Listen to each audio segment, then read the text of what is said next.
Siz, sizga gapiryapman.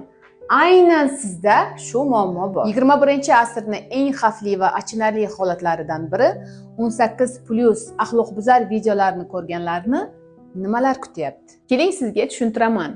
18+ videolarni doimiy ko'rishingiz natijasida sizni bosh miyangizda refleks paydo bo'ladi va natijada sizning gormonlaringiz yuqori darajada ishlashni boshlaydi.